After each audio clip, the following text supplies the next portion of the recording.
This is Philosophy versus Improv, where two sages try to teach each other a thing or two, and maybe you, the audience, get something out of it as well.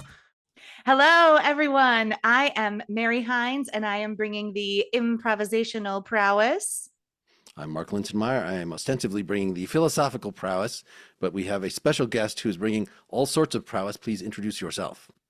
Hi, I'm Vickie Eisenstein. I'm a comedian, video producer, and editor, social media, whatever you need, come to me person.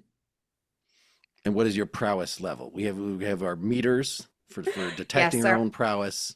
Oh, Let me turn it on. I'm detecting a Calculating lot of prowess? prowess coming through. I think on the scale of banana to cantaloupe, I'm somewhere near a kiwi. Okay, that makes sense. That Mhm. tracks. Yeah. Have you? Yeah, tell us about some of your multi-hyphenates. I know you are a Second City person. Is that right? Yeah, so I have kind of a crazy story of how I fell into performing in all of this. Basically, I went to South Korea after graduating from college, and my best friend at the time was Korean American. So we went together to study Korean, and I was so into like K-pop and K-dramas and all of the pop culture there. And so I ended up there on and off for about 5 years, and I did a talk show while I was there in Korean. It was a bunch of foreign girls, and then they had a panel of Korean celebrities, and then it was hosted by a comedian, actually. And so I had a lot of fun on that. And I used to have terrible stage fright, and I would not speak in class. I was the person who was so shy in every single report card, every single parent teacher conference. It was like, she's smart, but she doesn't talk. So that kind of doing that show and then knowing that, oh, if I say something wrong, they can edit me or, whatever the case is, I was there to be kind of comic relief anyway, because, my Korean wasn't that good. So I got to kind of lose that sense of perfectionism and fear that I had for performing. And so I got into improv while I was in South Korea. I was in Seoul City Improv, which was a expat bilingual improv group, and we had so much fun. And doing that, I was like, okay, I want to do more of this. So I went to Chicago, and I was doing Second City and IO and all of that good stuff. And while I was there, I started thinking, okay, let's start filming some sketches that I do, because all of this is so ephemeral and only lives on the stage once, right? So I started filming and producing, and then my friends were asking me for it, and then I started doing it for companies. So I got into like videography and making videos for clients like that. And that led me to coming out to LA, where, I do kind of the same things. I still do improv and stand up and some sketch comedy. And I do a lot for my own, YouTube channel and my socials. And I still make a lot of video content for companies. I do a lot of now product videos and product videography. So that's kind of a overview of where I was, where I am, and what's up with me. Wow. And can you do a little Korean language promo for this show? But I want it with a really bad American accent. Can you do? What's an offensive? I mean, we all know what offensive Asian stereotype accents in English are. What's an offensive American accent in Korean? Can you do? Stop. I'm having PTSD from when I did the talk show, because the comedian guy literally would tell us if our Korean was getting too good.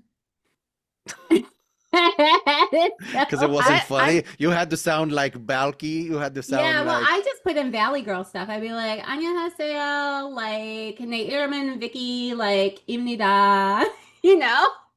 That's kind of what I did. And then there was this girl, Christina from Italy, and he was like, Christina. She was like, she has to be more like, 안녕하세요. So, It's yeah. so wild to me, the dumbing yourself down so that you're digestible. That has Yeah. never sat right with me. But I know Mark is waiting for this promo. And we're putting you on the spot. That was fine. I think that was that was great. your example.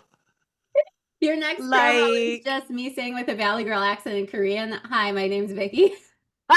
Yep. Yeah, and you could Yeah. just tell us that this is philosophy versus improv. It's this Yeah, kind of that's show, and we'll just exactly. and it'll be the joke. The joke will be on us.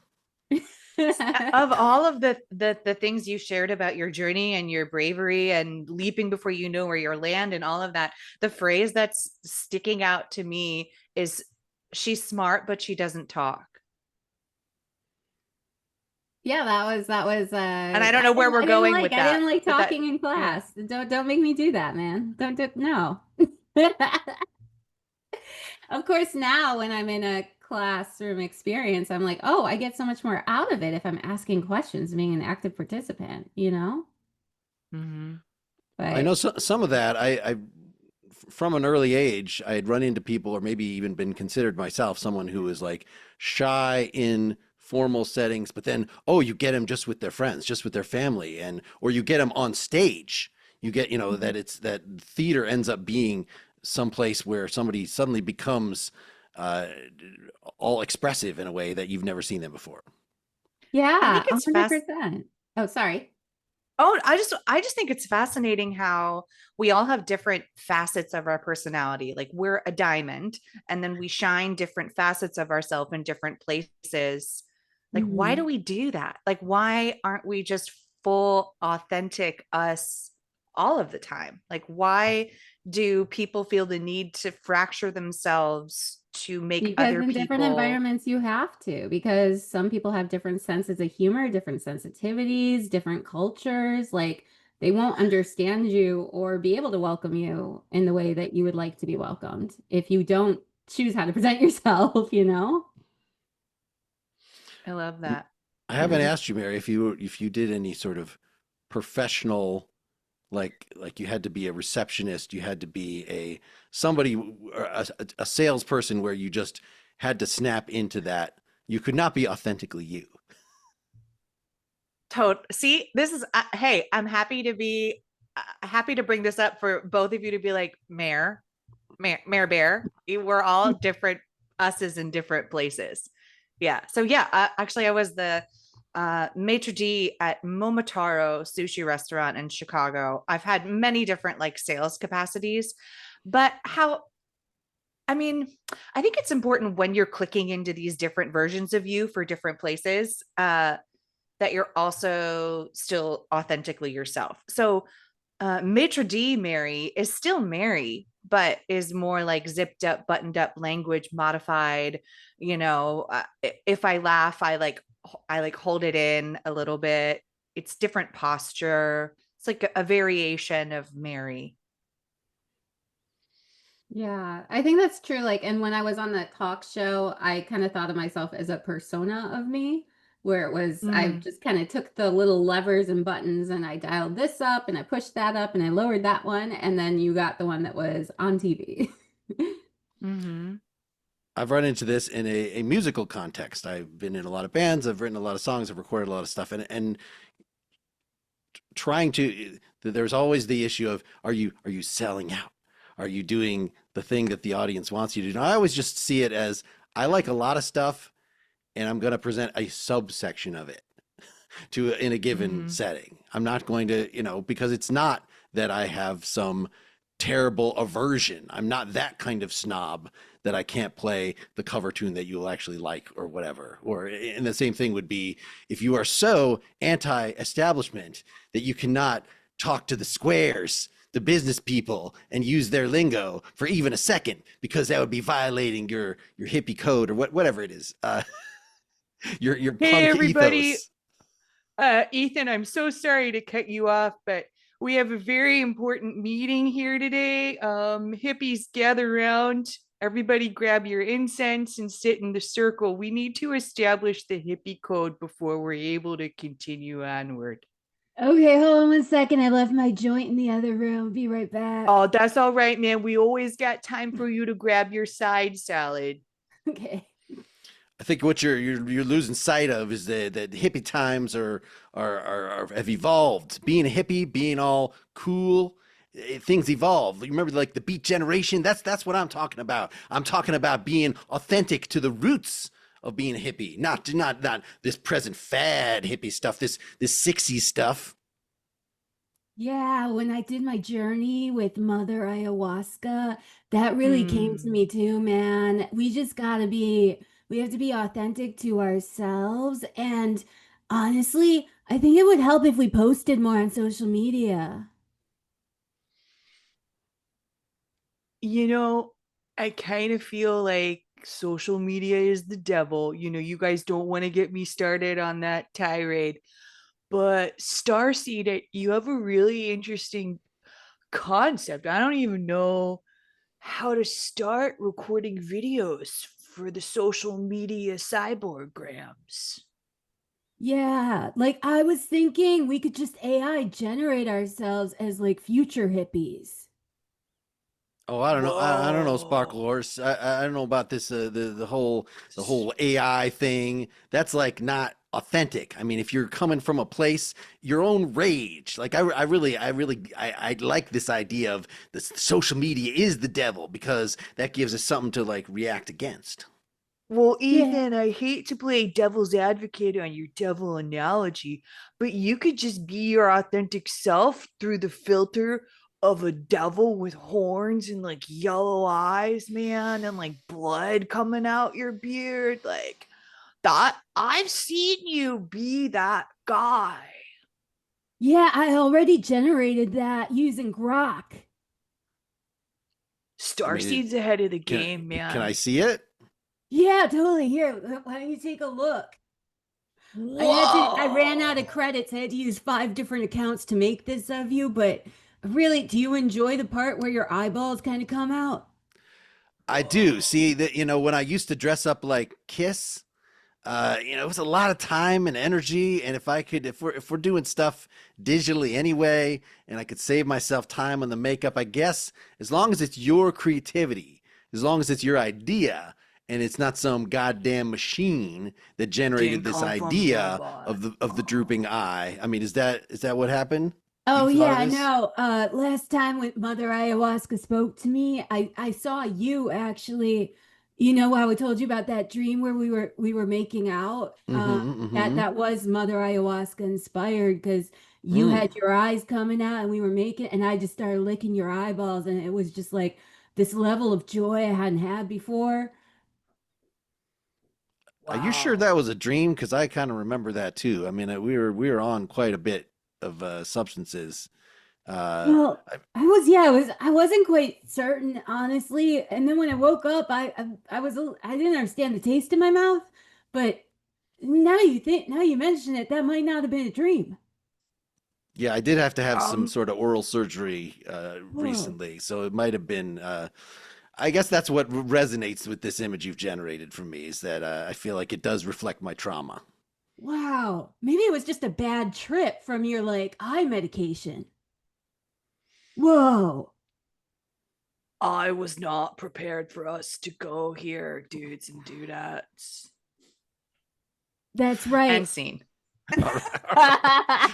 And scene. I feel like we could have ended it at like A, the a, eyeball making a out. voyage And of I was like, a voyage of self-discovery. uh, We had a great time. Starseed, Yeah, Sparkle, man. Sparkle, Starseed. You've got multiple names, Starseed. Yeah. I meant to call you Sparkle Horse Mary, but then I didn't remember the stars anyway. It was, I think that in a That's all communal right, setting, man. why should we privatize names? You know? And I love that he was like Starseed. What did you want to call me? Sparkle Horse? Sparkle Horse. And you are Ethan. Ethan. That was fun. Yay, that was our first import. Well, and That was a I blast. was trying to think about what the whether people who embody cliches have a sense of the history of those cliches. Probably not. Ooh. But Come with the philosophy, Mark. if you are being the line between the hippie and the beat generation kind of interests me. Just I don't know actually that much about it. I've not like read On the Road or any of this kind of stuff, but it's a thing that's at the edge of when I'm trying to think of who am I imitating? What is that for, that I'm doing? These are at least yeah, the straight ahead single facet hippie who's just stoned seems less interesting to me than somebody who has some sort of historical beef with, am I a punk, am I a hippie, am I a beatnik? And I was thinking of the evolution of it and where are they today? And I think they're, you know, going on ayahuasca retreats and doing all that right now. So that's kind of where I was going with it, We're thinking all at about Burning that, Man. you know? Or, Yeah. Oh, Burning Man. Or was Burning Man the 90s? And it was. Well, No, Burning Man's Man's just still been like co-opted by, you know, it's all influencers now. Yeah. and like Tulum has become, you know, Tulum was originally like the hippie retreat, the sound bath, crystal healing bowls, like place. And now a lot of my hippie friends who went to Tulum for like the retreat and creation place are like, it's become too like commercialized and polished and lost its raw edge. Mm-hmm. I still want to go to Tulum though, and I'd still love to go to Burning Man. So Okay, let's do a trip. Yeah. Let's take the show on the road. I think we this always notion take the of, show on the road, Vickie. There you go. We you know, are kind the of show talking on the road. talking around this notion of authenticity and being who you are, and of course all of us are, we contain multitudes, so being authentic is not a specific thing, that you're not a one-dimensional. In fact, it seems like you can't actually get much done if you're being authentic, right? That actually learning the tools to translate your language into writing a script, or, you know, doing anything that's involves planning, setting up a whole website for yourself. How authentic is that? To like write your resume and send it 60 places, or do this, you know, it seems like, at least my caricature of authenticity is, I'm just here emoting. I'm just being me. I'm Rothkoing paint on the canvas. That's just me. I don't care what happens to it after that. To me, authenticity is more about bringing the whimsical, soft, raw bits of yourself into those professional atmospheres. And it's about, to me, it's about how you can be both whimsical and professional, how you can walk that line between being magical starseed sparkle horse Ethan to his friends, and also like deadlines, you know, call times, the thing gets done in a professional way. Yeah, like I rebelled against the idea of a morning routine for so long. And then I figured out that, oh, just having these keystone actions I do in the morning really does get me out of bed and gets my day started. So yeah, I think that there's something to the way that these things can be containers for ourselves and our authenticity and tools, you know? One of the notions of freedom that I sure. like the best is identifying with what you do, whatever that may be. So there's a lot of routines that, as you're saying, if it like this feels natural to you, it is helping to achieve your goals, well, that's all great. I feel like there are biological limits to this, such that I'm, you know, not a person who's in favor of the 8-9 hour a day job sitting at a desk, having the man determine when your bathroom breaks are and stuff like that. That does not seem like anybody could authentically be that without maybe destroying yourself. I mean, if that, I'm authentically a nothing because I have channeled all of my energy into some little box that is not of my own making, and now I'm authentically that. I don't know if that's possible. It seems like some personality types really do excel with like very rigid structures, and they like expectations written out to a T, and they like knowing how to perform, you know? And so, I mean, I won't yuck someone's yum if that's what they like, but yeah, for me, I'm much more on your side, Mark. A guy I was in a band with, he talked about his brother referring to him as the most uptight hippie in the world. that he has those sort of things put together, a sort of whatever man kind of attitude about a lot of stuff, but then, you know, yes, again, we're all multitudes. I guess that's the thing. So it makes arguing about authenticity seem silly. You don't really know only you know And maybe you don't even know this about yourself. You can tell when something feels wrong. I guess that's what you can tell. But beyond that, being like, oh, I don't have a lot of sympathy with oh, I really like that band until they sold out, or I really, that any kind of casting aspersions at someone else's authenticity. I feel like you're not in the position to be able to do that. Excuse me, Lacey and Charles, but I have the bathroom booked for the next 2 minutes. If you look on the sign-on sheet, that you'll see it's my name there. Yeah, but just we were caught by the spirit. I mean, when you got to smooch, you got to move out of the public area. You got to go in the bathroom to do the smooching. Well, And now it's down to 1 minute for me to go. Lacey. Well, I'm sorry.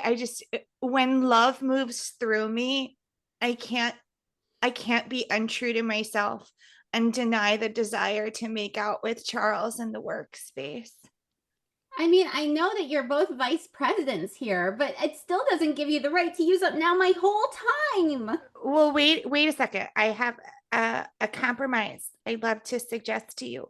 What if it's a pretty big bathroom, right?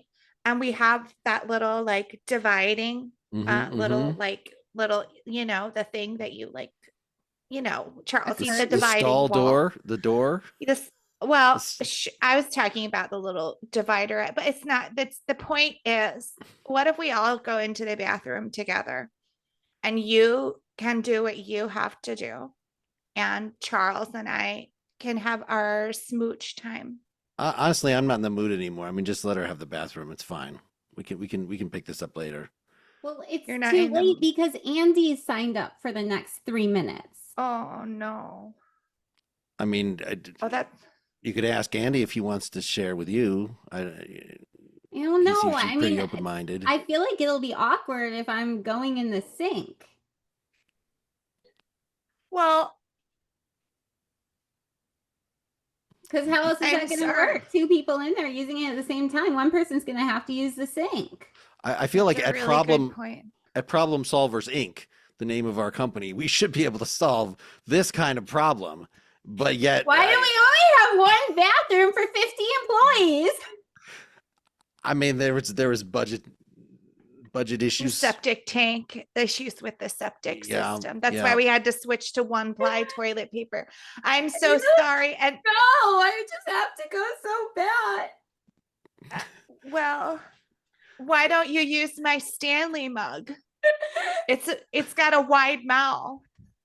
Just like Charles. Good at peeing in cups at the doctors. I always end up peeing on my hands. I feel like the next person has not showed up yet. You really could just get in there. Just go right ahead. We won't say anything. I can't, because if Andy shows up, then I'm gonna get rebuked by HR. I'll guard the door. We're vice presidents. Andy is not a threat to you. It's okay. Are you sure? I'm solving the problem. He tried to report me before. No. Andy's already on thin ice. I have some blackmail I can use against him. Don't you worry. Charles, you're so sexy when you solve problems. Okay, well, all right, we got to go back in the bathroom. Come on, let's. Can you guys just go more closer to the sink so I can use the toilet? Yeah. That's fine. I'm back in the mood. Let's all right. Let's stop this scene right now. I was just seeing these 3 people standing outside like the bathroom. Also, how many I don't know, not difficult, but like tender borderline subjects can we get into one scene? I think we can get quite a few. I don't see anything anybody could take offense with in that whatsoever. What do you mean? I was so upset as my character when you didn't want to make out with me anymore. Oh, I see. I was like so upset. I was when you guys were both Stacey crying. Really I felt had like to pee. I felt like I should be crying too somehow, but I could not narratively get there. Well, I'm just glad you 2 ended up back together, man. I was worried but love one. Me too. Yeah. All right. I feel like with this new co-ed co-host situation, I'm taking advantage. We've had a lot of scenes that have involved us kissing or almost kissing. It just seems I Is mean, that you wrong? have beautiful eyeballs. Like, how can you not expect someone to think with them? All right, all right. Still want to be gross about it. It's No, uh I think it's fine, Mark. There's I nothing appreciate your gross about a sensitivity. tongue and an eyeball. That's just human nature, okay? hey, tell us something about your hosting life. When you said a little about the authenticity in the I have to do an accent that's not my own accent because I don't want my Korean to be too good and stuff like that. But the host seems like the prototype of the fakey person. The oh gosh, who's the most famous young? He's not young anymore. Male host who like was on American Idol. Not Ryan the Seacrest. I Ryan was hoping, is that Seacrest. your, Oh, oh, see, yeah. I Yes. wanted to say Ryan Seacrest because that was the first person that came to mind. And I was like, Mayor, I was like, let Mark describe him a little more first. Yeah. But I No, this knew is it was charades. Ryan You got to guess Seacrest. ASAP. I knew it. Yeah, Ryan Seacrest, go on. I Yeah. mean, is something like that a lesson to be avoided or an inspiration or does am I judging him? I haven't seen him actually in a long time. I could be but he always struck me as like that. The things that he had to say made him like the fakest person in the world. It seems like being a host, it's almost by necessity. Maybe the hosts of the Oscars, getting Conan or somebody who's going to be Conan, like that. Mhm. That's a way of countering that. But the professional host, the game show host, seemed like Yeah. a recipe for you might as well be reading ad copy. Yeah, I think yeah, for especially for like a game show host is hard too because I did like a short game show hosting thing for a YouTube show. And the thing that was really hard for me was you had to like tell people they lost and tell people they won and kind of remain the same amount of excited. Like it was bizarre. Yeah. And the way that you have to it's a functional position where your main concern is that the event or the show, the game is proceeding in the best way to like get the thing done, right? So, yeah, you do have to kind of figure out, I think you can have different levels of authenticity there, but whatever makes it the game work the best or the show work the best is what you have to do. I feel like authenticity takes a little bit of a back seat when you have a job to do. Mhm. Yeah. That's why I can't handle a job, man, because I just got to be me. Ted, Or- Ted, Carly and I really need your rent. You're behind 2 months and we can't keep covering for you, Ted. it's just I got laid off again, and I just they want me to say stuff that it just wouldn't be right coming out of my mouth. Ted, I really don't want to have to sell more feet pics this month. But you're like into that, right? I mean, you're like, oh, I'm in feet pick mode. I wish I could do that. I wish I could be feet pick guy, but I that's not me. Well, do you think that I really enjoy sticking my feet on bread and in, different sandwiches, which is what everybody wants to see? Do you think that I'm really fulfilled by that? I mean, I guess come to think of it, like the first 30 videos like that, it seemed like you were really into it. But then it's like, yeah, I guess you It kind of have became a been typecast. job. It became a job, just like any other job. Feet pics, I wish the world understood, but they don't. So, Ted, I'm sorry you lost your job, man. And like, I'm trying so hard to be cool here, but Carly and I are at the end of our rope. So let's think it through. Like, I mean, what could do I you work at the want? circus with you? Like you seem to like be really into it when you're all doing that stuff with the elephants and it's like I mean, I know that's got some skills that I don't have, but I feel like Ted, I could I gotta tell you, when I'm wearing my clown makeup, it looks like I'm smiling, but inside, I'm crying. A lot of times Darcy is actually in the bathroom crying. You thought it was the shower, but it was just a crying spell. It's that sound of that stream is the stream of emotional overwhelm from Yeah. my face and my nose and my mouth and sometimes my butt. Yeah. Like So all the times that you've just been railing against the man, we've had to keep it together here. We've been paying rent. We've been fixing the plumbing that's been seriously corroded by the crying. So, dude, my guy, my bro, my man, my buddy, my friend, my pal, my homie. You and the gotta other do one, say something. the other one, say the other one. Schmooky Ookins, Okay, all right. Scrumple Bum. Thanks. Okay, that's You're that's welcome. good. I don't know. I didn't want to come out with your pet nicknames because this is a serious meeting, but maybe Maybe we need to get there. Maybe that's what's needed.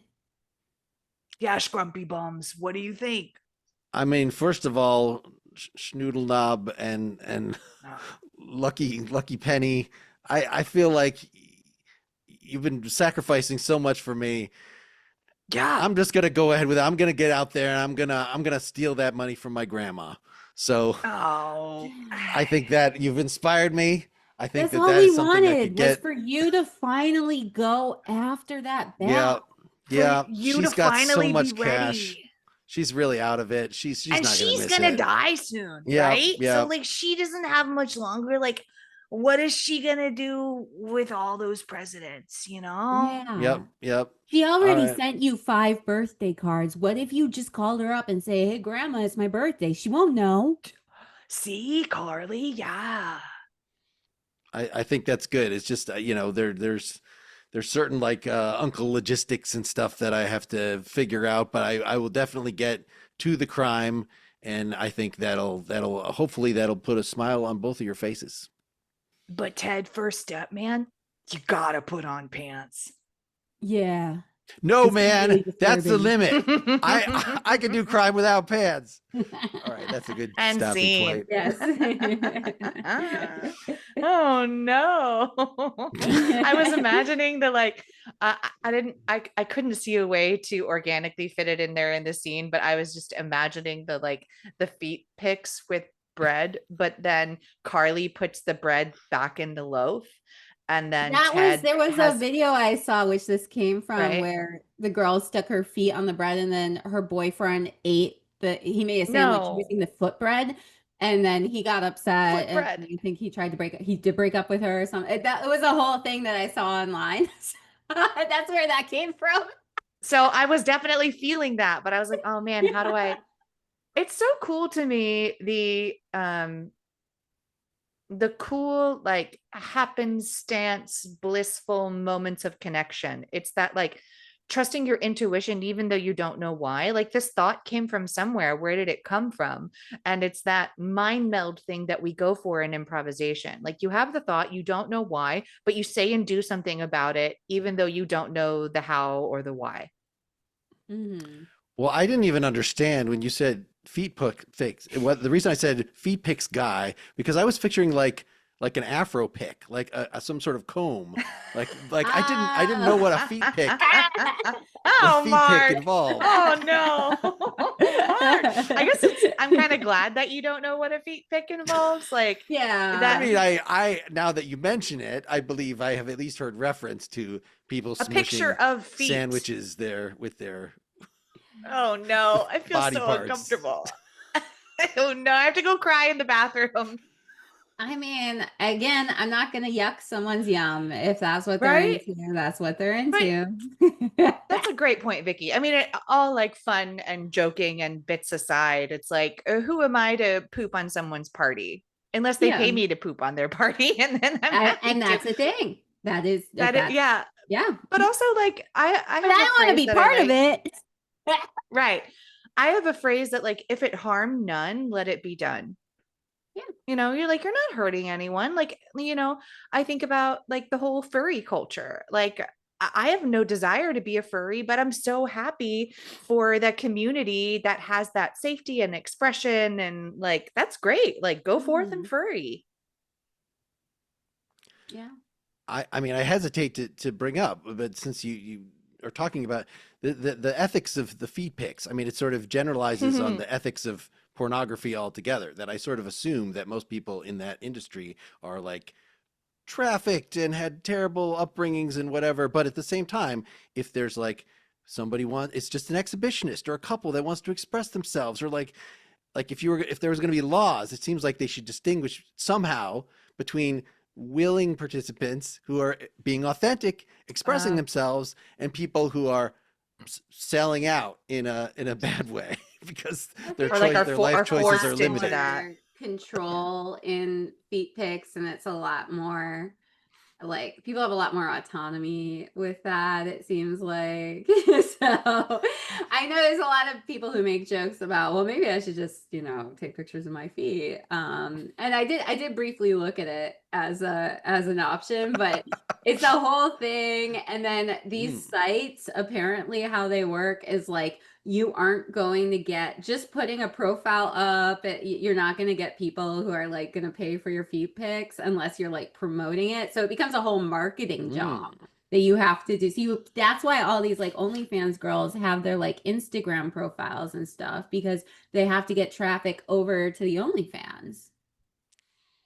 So again, if you are just the hippie, I love this whole conversation. I just want to be an exhibitionist and express myself, then probably is that compatible with you like doing all this business stuff to promote yourself? And like it's just sort of inviting, like I always wished as a musician, I want a manager. I want someone, I want my spouse, my wife is not going to do this, but to manage my career and get all the gigs for me and stuff, because I'm just a tender artist. I can't spend all this time doing this business stuff. But that is inviting yourself to be abused, right? If you were like, please manage me, and then the manager takes all the money and I mean, there's always the struggle, commerce versus art, right? I think that no matter what, whether you are, a musician in a band or, two amateur aspiring porn, like a couple trying to make it on OnlyFans. Art versus commerce. Art versus commerce. That's funny. So, man, I know it's awkward, but I'm really glad that you all came to the seminar. I understand that you each of you couples have been looking to, like me and Jennifer, express yourself, to put yourself out, and you want to know how to do this and to make money and to make a better you and be authentic to yourself and live the life that you've been looking to live all this time. Yeah. So could you tell me, you two in the front, very handsome couple. I could see a great profit potential in you. What are you looking to get out of this kind of business?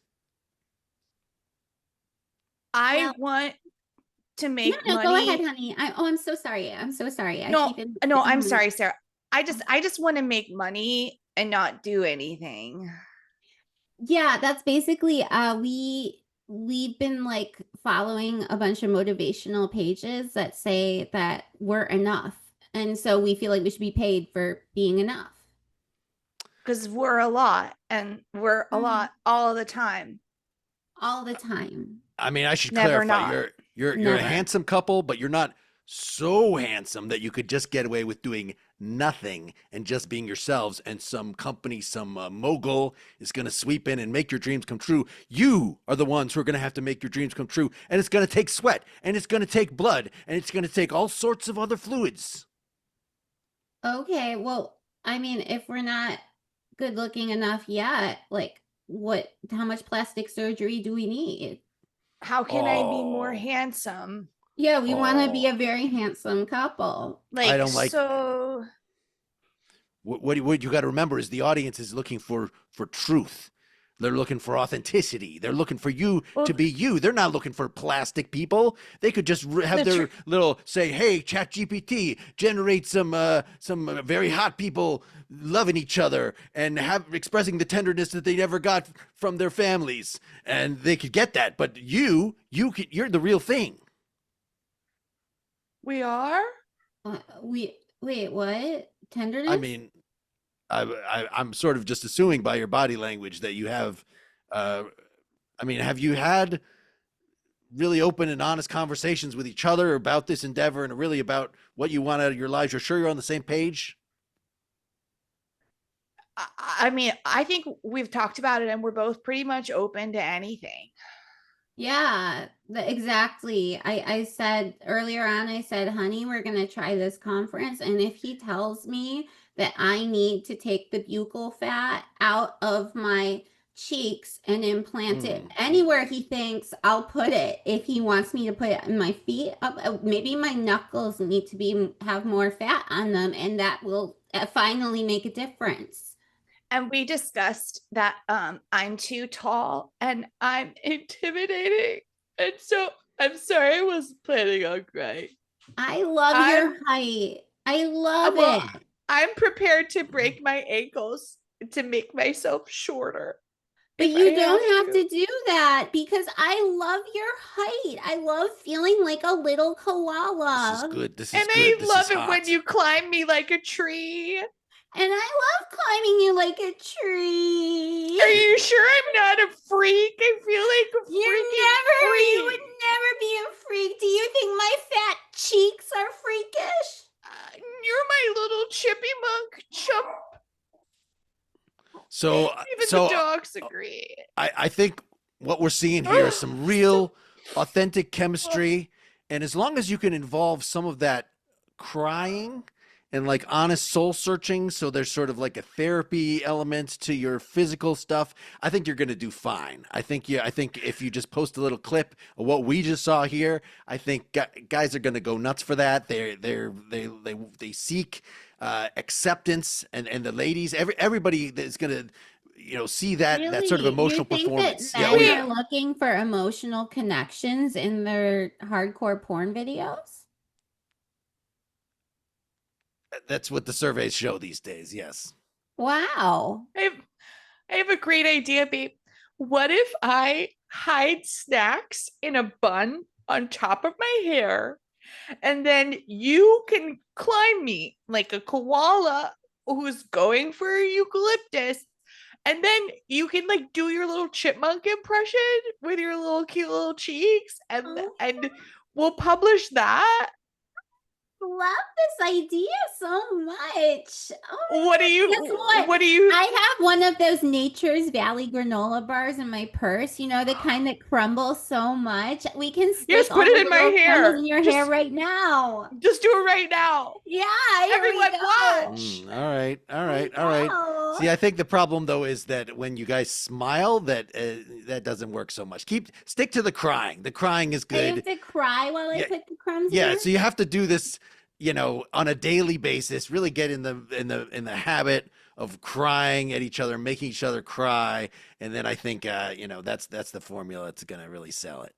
Wow. Whatever you say, you're the authority. You are the expert. Yeah. Blood, sweat, and tears. Well, thank you so much. Can we sit down now? I feel a little bit vulnerable. Yep. Vulnerable. That's good. All right.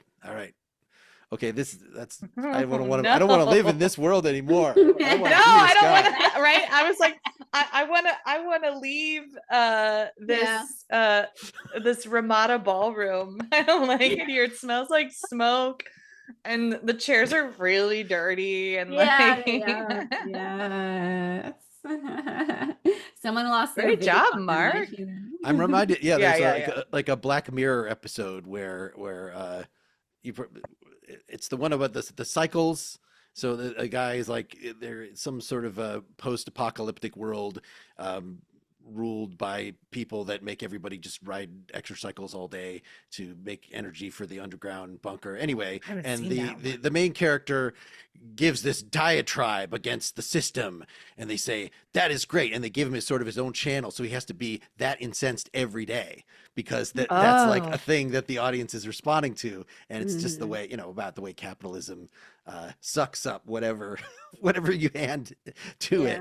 So as we were talking about with probably anything that you think was like an authentic hippie expression have been co-opted in some way and has evolved to a shell of its former self. Yeah.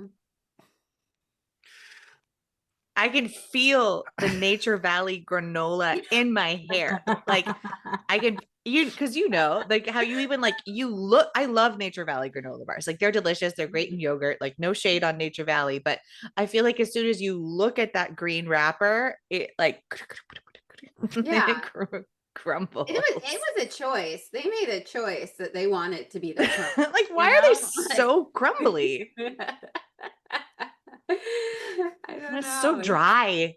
Is that and a crumbly. betrayal of the essence of the Nature Valley? What? I'm not sure I'm totally getting the. Have you ever had, it's the brand is Nature's Valley, and they have granola bars that, you know how like the Quaker Oats granola bars are kind of Sure. gooey and they stick together.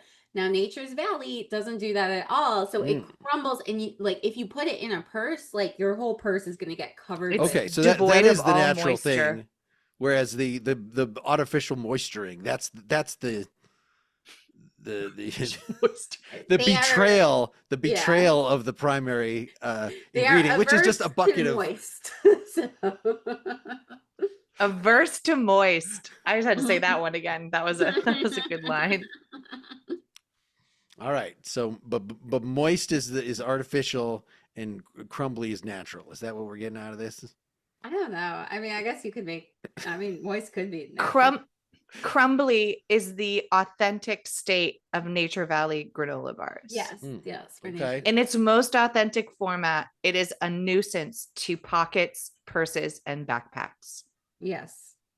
This is the Urban Dictionary definition. Correct. Yes. Yeah. Mhm. Yep. All Accurate. right. Well, I think we've learned a lot about authentically being our crumbly selves. Mhm. Thank you so much, Vickie, for joining us. What did you learn? Did you feel like you learned before we exit? I used to on the show even say we had some improv fun, we had some lessons improv, we had some philosophy lessons. Which one more profoundly affected you? Was it the Profoundly affected maybe me. we won't have this as part of the show anymore, I but don't know. I guess like, realizing that what men really want is to watch women do therapy and cry. That was something I wouldn't have thought, I'm sure that was a real thing and not just something I made up. I'm sure that was That's too funny. wish casting for I think people should it seems like there's something that would be addressed in the deep in the soul of the American male to witness more of this. That's a whole other, we could do a whole other hour just on that, I'm sure. At least an hour. Yeah, at least. Yeah. No, this was fun. And I think is everybody does struggle with, they have a job and it has to get done, but also they want to show up as themselves. Otherwise, when you lose touch with yourself, you become the most depressed person in the world. So how do you manage to marry these two things that you need to survive? And we'll find Anyone out know how we do that? Yeah. How do we do that? on the next your episode listeners. of Philosophy versus Improv. All those secrets will be revealed. But Vickie will not be with us. Plug your stuff, Vickie, before you Plug my leave us. stuff. Okay, you can find me all over the internet at Vickie Comedy. It's Vickie. And also every second and fourth Monday of the month, I co-produce with my boyfriend and I host a comedy show at State Social House on Sunset, right down from the Comedy Store. So come on out if you want to see some good stand-up and music, and every once in a while there's improv too. It's kind of a fun little variety. Super. All right. Thanks, Mary. Thanks, Mark. I would have called you Ted. Put some pants on. Yeah. Thanks, Never. Vickie. Please Never. put pants on. Vickie, you can climb me like a tree anytime you want. Oh, I will, and I can't. Okay, next time I see you, I'm bringing a Nature's Valley granola. I should sell my soul. Bankrupt.